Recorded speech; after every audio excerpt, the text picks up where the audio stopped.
The empire we built on trust. They say a man's worst enemy is the one he lets sleep beside him. For 20 years, I built an empire with my hands, my sweat, and the trust of the two men who'd taken bullets alongside me overseas. We had everything: 6 thriving businesses, loyal wives, beautiful homes. But on one cold Thursday night in March, 3 decorated veterans discovered that the women they'd loved, provided for, and protected, had been living a secret life. A life with a name, a membership, and a room full of strangers. Stay with me, because this story isn't just about betrayal. It's about what happens to a man's soul when the foundation he built his whole life on cracks beneath his feet. My name is Dorian Blackwood. I'm 42 years old, and I used to think I had it all figured out. I spent my 20s in the United States Army, serving alongside 2 men who became my brothers in every way that mattered: Sterling Hawthorne, built like a tank and sharp as a blade, and Garrett Whitmore, quiet and methodical, the kind of man who never missed a detail. Together, we survived deployments that most people only see in movies.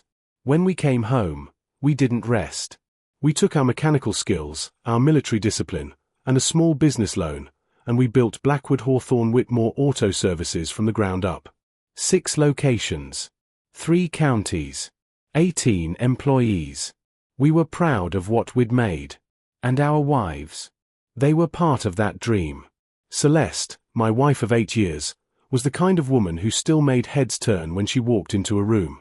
40 years old, effortlessly beautiful, with a laugh that used to fill our house like music. She worked part-time at a marketing firm, did yoga on Tuesday afternoons, and always had dinner ready when I came home covered in grease. I thought we were happy. I thought we were solid. Comfort makes a man blind. The first crack. It started small, the way all slow disasters do. Celeste began working late. Her boss, she explained, had landed several major accounts that required after-hours strategy sessions. Reasonable enough. I believed her the first time. And the second. By the 5th time, something in me had gone quiet and watchful. She started smelling different. Not bad, not suspicious on the surface, just different. Her familiar vanilla spray was gone, replaced by something expensive and foreign, something that didn't belong to us. Her phone changed, too. It used to sit carelessly on the kitchen counter like an afterthought. Now it never left her hand. Screen down on the table. Taken to the bathroom. Locked at night. I told myself I was imagining things. 20 years of marriage between us had taught me not to be the kind of man who pried. Then came the Tuesday that broke everything. I finished early at the downtown shop, a rare gift, and decided to surprise Celeste with takeout from her favorite Italian place. I called her office to tell her I was coming. The receptionist answered on the 2nd ring. "Oh, Mrs. Blackwood left at 3:30, she said pleasantly. "A dentist appointment, I believe." I sat in my truck outside our house for 20 minutes holding those containers of cooling pasta, trying to make the numbers add up. Celeste didn't have dental insurance through her office. She always used Dr. Patterson on 5th Street. And Dr. Patterson closed at 4. When she walked through the door at 8:15 that evening, glowing in a way I hadn't seen in months, I asked her about the appointment, my voice casual, my hands still. She paused. It was only a half-second, but to a man trained to read threat assessments in combat, it was a lifetime. "Oh, just a cleaning," she smiled. "You know how Dr. Patterson always runs behind." I nodded and said nothing. Dr. Patterson had retired 6 months ago. 3 soldiers, 1 ugly truth. The next morning, I called Sterling and Garrett. We met at Riverside Diner, our usual spot for conversations we didn't want overheard. I laid it all out. The late nights, the perfume, the phone, the dentist lie. Sterling didn't waste a breath. "Brother, if your gut is talking, you listen." That instinct kept us alive in Kandahar. Then Garrett set down his coffee cup. "Brian's been acting strange, too. Claims she's taking professional certification courses 2 nights a week. But I've never seen a single textbook, a single printout. Nothing." Sterling's jaw tightened. "Vivian told me she joined a Thursday night book club 3 months ago. When I asked what they were reading, she gave me 3 different titles in the same conversation. 3 successful men. 3 suspicious wives. 3 sets of lies running parallel, perfectly synchronized. We looked at each other across that diner table, and we all felt it at the same moment, the sickening recognition that we weren't dealing with coincidence. We were dealing with a conspiracy. If this story already has your heart pounding, you are not alone. Subscribe and hit the bell. The warehouse, the club, and the shattering. Last time, you met Dorian, Sterling, and Garrett, 3 veterans, 3 thriving businesses, 3 wives with secrets. We left off the moment 3 soldiers decided to stop waiting for the truth to come to them, and go find it themselves. What happened next is the kind of thing you cannot unhear. The surveillance. We planned it like a military operation, because that's all we knew how to do when the stakes were high. Sterling still had a tracking app on Vivian's phone, installed after she'd gotten lost hiking the previous year. Garrett had access to Brian's work calendar through their shared Google account. I knew Celeste's routines with the precision of a man who had spent 8 years quietly loving her. Thursday evening arrived. Celeste kissed my cheek, grabbed her purse, and walked out the door wearing that expensive perfume. Showtime, I texted the guys. Sterling, Vivian just left for book club. Moving out. Garrett, Brian's certification class starts in 20. I'm already in position. We converged at the old gas station on Route 47, halfway between our neighborhoods. From there, I followed Celeste's car from a safe distance, my pulse hammering the way it used to before a patrol in Afghanistan. She drove past her office building without slowing. She kept going through downtown, into the industrial district, the part of the city where property was cheap and privacy was guaranteed. Then came Sterling's voice message, "Boys. This is getting interesting. Vivian just picked up 2 women I don't recognize. They're heading toward the warehouse district." Then Garrett's text, "Bryony is not going to any class. She's following the same route you're describing." The realization hit all 3 of us at the same moment. Our wives weren't having separate, disconnected affairs. They were coordinating. Together. Deliberately. Every week. I watched Celeste turn into the parking lot of a renovated warehouse with tinted windows and 15 expensive cars scattered around the lot. Sterling's truck pulled up beside mine in the shadows across the street. Garrett arrived 30 seconds behind him. "What the hell is this place?" Garrett asked. Sterling had his binoculars trained on the entrance. "Looks like some kind of private members club. Check the license plates, those are luxury vehicles." We sat in the dark for 40 minutes. Men in expensive suits. Women in cocktail dresses. Everyone moving with the easy confidence of people who had been here before. Then Sterling said the words that changed the night. "Gentlemen, I say we stop guessing and walk through that door." Inside the Meridian. The warehouse door was unlocked. That detail, so small, so quiet, hit me harder than anything that followed. No security. No barrier. Like they never worried about uninvited guests because everyone who mattered already knew this place existed. Sterling pushed the door open first, his posture shifting into something I hadn't seen since overseas. Controlled, alert, ready. Garrett and I flanked him. We stepped into an upscale lounge. Dim lighting. Leather furniture. Jazz bleeding through hidden speakers. A hostess approached with a clipboard, looking mildly confused. "Gentlemen, are you here for the Meridian Society gathering?" Sterling didn't miss a beat. "We're looking for our wives. Celeste Blackwood, Bryony Hawthorne, Vivian Whitmore." Her expression shifted by a fraction. "They're downstairs with the other members. Just follow the staircase past the bar." Members. The word burned in my chest like acid. We descended carpeted stairs into a basement that had been converted into something between a high-end nightclub and a private resort. Couples everywhere, moving through pools of deliberately intimate light. Then I saw her. Celeste was at a corner table, laughing at something a man in an expensive suit was whispering in her ear. Her hand was resting on his thigh. She looked more alive than she had in months.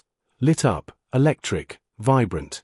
Like someone had plugged her into a power source I had never been able to provide. Sterling found Vivian dancing slowly with a man whose arm she'd wrapped herself in like she'd done it 1,000 times before. Garrett found Bryony at the bar, accepting a drink from someone barely out of his 20s. When he leaned in to kiss her neck, she didn't pull away. We stood there for 2 full minutes, watching. Then Celeste looked up and saw me. The color left her face completely. But she didn't jump. She didn't run or scramble to explain. She simply sat there, frozen, caught, like a woman who had always known this moment was coming and had decided there was nowhere left to hide. The man beside her followed her gaze, saw us standing there, and smiled. "Looks like the husband's finally figured it out," he said, loud enough for nearby tables to hear. The confrontation. The laughter stopped first. Then the music. Every head in that basement turned toward us. 3 men who clearly did not belong in their exclusive little world. Celeste stood up, smoothing her dress. "Buying time. Dorian, what are you doing here?" "I'm looking at my wife with another man's hands on her body," I said, my voice carrying further than I intended. "What are you doing here, Celeste?" The man beside her rose too. He was bigger than me. Younger. Everything I no longer was in her eyes. "Maybe you should leave," he suggested, casual and threatening in equal measure. Sterling stepped forward, and I remembered exactly why they'd promoted him to sergeant. "Maybe you should keep your mouth shut before I shut it for you." The room erupted. Vivian appeared at Sterling's elbow, flushed with panic and wine. "Sterling, please, let me explain." "Explain what?" "Explain how my wife of 12 years has been attending sex parties while I work 60-hour weeks to pay for the house you live in." Bryony materialized next to Garrett, reaching for his arm. "Honey, it's not what it looks like." He pulled away from her like she was radioactive. "It looks like you're cheating on me with someone barely old enough to drink legally. What exactly am I misunderstanding?" Security arrived, 2 large men with professional patience. "Gentlemen, I'm going to have to ask you to leave. This is a private event." Sterling laughed, and it was the bitterest sound I'd ever heard him make. "Private event. Is that what we're calling it tonight?" I looked around the room one final time. Some faces were embarrassed. Some were annoyed that their evening had been interrupted. None looked surprised. This wasn't the first time husbands had discovered this place. I raised my voice to carry across the room. "How many of you are married? How many of you have families at home who think you're at book clubs and certification courses?" Several people looked away. A few started collecting their things. Then I saw the wall behind the bar, covered in framed photographs from previous parties. Different nights, different faces, always the same energy. And there, in several of them, clearly and unmistakably, Celeste, Bryony, and Vivian. Laughing. Touching. Completely at home. This wasn't a mistake. This wasn't a moment of weakness. This was a lifestyle. "We're leaving," I announced. "But this conversation is far from over." As we headed for the stairs, I heard Celeste's voice behind me. "Dorian. Wait. Please." I didn't turn around. The night we built our case. We regrouped at my house. Garrett spent the drive uploading every second of footage to a secure cloud folder. Sterling had his jaw clenched so tight I thought he'd shatter his back teeth. I felt numb. Not broken, numb. Like every emotion I had was standing in a doorway, waiting for permission to enter. "Gentlemen," Sterling said, cracking open a beer, "we approach this like a business problem. Emotions won't help us now." We opened our laptops and started following the money. Celeste's credit card, expensive restaurant charges on nights she'd claimed to be working late, hotel bar tabs on yoga evenings, and a recurring monthly payment to something called Aurora Holdings LLC, a name I had never heard spoken in our home. Garrett found lingerie receipts. New, expensive, purchased online. None of us had seen any of it. Sterling pulled up travel charges. Vivian had billed a full weekend at the Grand View Resort to their joint account. She'd told him she was visiting her sister in Cleveland. The picture assembled itself piece by piece, like a crime scene reconstruction. Our wives hadn't stumbled into affairs. They had built parallel lives. They had funded them with our money, covered them with elaborate lies, and done it all with the steady confidence of women who never expected to be caught. I raised my beer. Sterling and Garrett raised theirs. To brotherhood, Sterling said quietly. To truth, Garrett added. To never being fools again, I finished. The battle lines were drawn.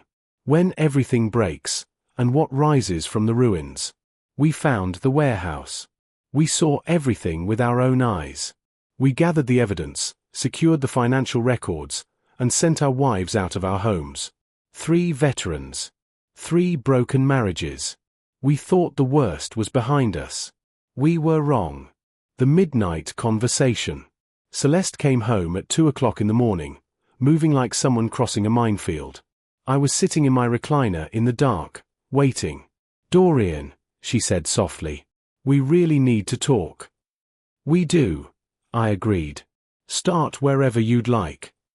She sat on the edge of the couch, still wearing the dress from the warehouse, still carrying the ghost of that expensive perfume, and she chose her words with the careful precision of someone building a defense rather than offering an apology. That place, those people, it's not what you think. It's more of a support group. For couples going through difficulties. I almost laughed. A support group where you sit on other men's laps. It's complicated, she said, looking down at her hands. You've been so distant, Dorian. So consumed by the business. I felt like I was becoming invisible. So instead of telling your husband how you felt, you decided to become very visible to complete strangers. Her eyes flashed. Don't you dare judge me. When's the last time you asked about my day? When's the last time you looked at me like I was more than just the woman who cooks your dinner? When's the last time you were honest about where you were spending your evenings? The silence between us was enormous. Finally, she said, I didn't plan for it to go this far. How far has it gone, Celeste? She looked away. I think you already know. Even braced for it, hearing her say it out loud felt like a fist through the chest. How long? 3 months. Maybe 4. 4 months of lies. For months of kissing me goodnight while smelling like another man's world. Who is he? She hesitated. Then, his name is Marcus. He's divorced, successful, and he makes me feel like a woman, not just a business partner's wife. Something inside me broke then. Not my heart, that could be rebuilt over time. Something older. Something that had believed, without question, that whatever else might fail us, we were real. Pack a bag, I said quietly. Dorian. Pack a bag and stay somewhere else tonight. Tomorrow we'll discuss how to handle this properly. 20 minutes later she was at the front door, overnight bag in hand, looking smaller than I'd ever seen her. This doesn't have to end our marriage, she said. I looked at this woman I had loved for 8 years and felt nothing but emptiness where the love used to live. Celeste, I said. It already has. The bombshell that changed everything. 3 days later, I collapsed in the shop bathroom. I thought it was stress. The divorce papers were being drafted. The business needed attention. Sleeping alone in our bed felt like lying in a grave. But the symptoms kept worsening. Fever, nausea, cold sweats. Sterling found me doubled over. He and Garrett drove me to the emergency room without asking permission. Dr. Williams came back with the results 45 minutes later, her voice gentle and deliberately measured. Mr. Blackwood, you've tested positive for a sexually transmitted infection. The room tilted. That's impossible. I've been faithful to my wife for 8 years. The infection we identified requires recent exposure, she said. Have there been changes in your relationship? Sterling and Garrett stood very still on either side of me, and I heard myself say, from a great distance, my wife has been unfaithful. Dr. Williams told us the infection was treatable. She also told us that in severe untreated cases, the consequences could include infertility and organ damage. And she told us that Celeste had likely exposed multiple partners. In that sterile, fluorescent-lit room, something in me moved from grief into fury. Celeste hadn't just broken our vows. She had brought home a biological consequence of her deception and handed it to me like it was nothing. She had risked my health, my future, my ability to someday build a family with someone who actually deserved to be trusted. If they're all sharing partners at that club, Garrett said quietly, then Bryony and Vivian are probably. We all understood before he finished the sentence. The phone call. That evening, we sat around my kitchen table and called all 3 women on speaker.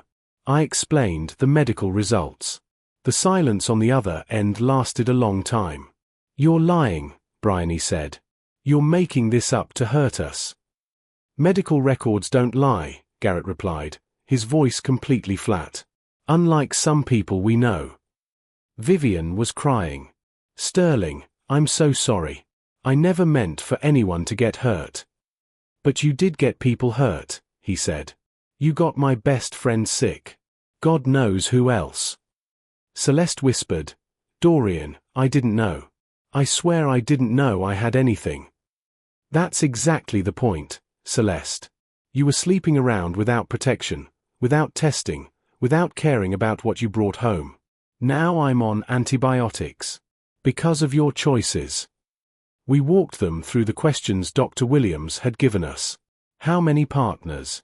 When they'd last been tested? Whether they'd used protection? The answers were worse than anything I'd imagined. Multiple partners. No recent testing.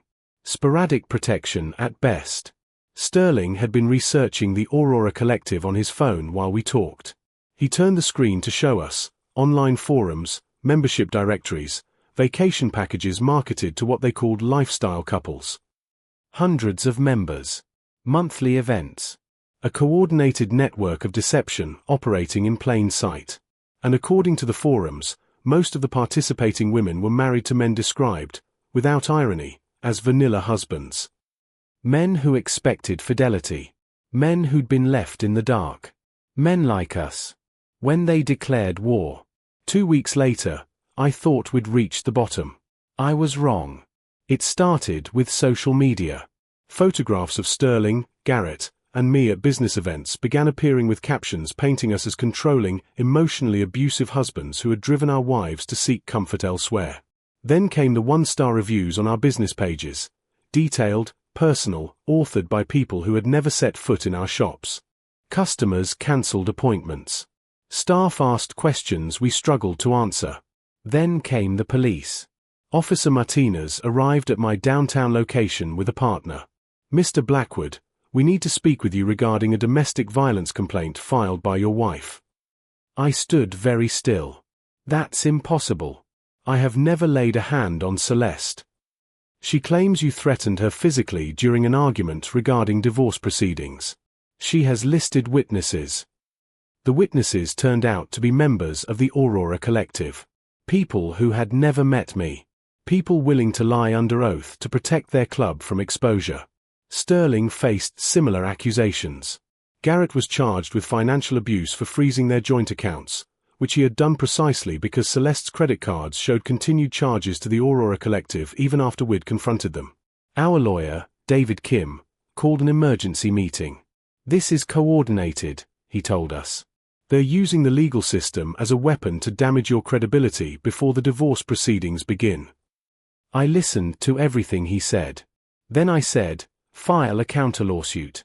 Defamation, intentional infliction of emotional distress, fraud.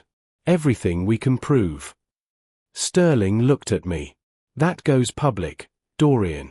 Really public. Good, I said. Let it be public. Let's make sure every family in this city knows what the Aurora Collective is. Let's make sure no other husband has to find out the way we did. What survived? I won't tell you the story ended neatly, because it didn't. Divorce is not neat. Betrayal leaves scar tissue. The lawsuits ground on for months, exhausting and expensive and deeply, permanently public. But some things did survive. The 3 of us, Dorian, Sterling, Garrett, came through it the way we'd come through every hard thing since the army. Together. Our businesses held because our reputations were built on 20 years of honest work, and honest work is harder to destroy than gossip. The false police reports collapsed under investigation. The defamation lawsuit moved forward. The Aurora Collective, once exposed in local news, shuttered its website and membership forums within 6 weeks. And I learned something I didn't expect to learn on the other side of the worst year of my life. Comfort had made me blind.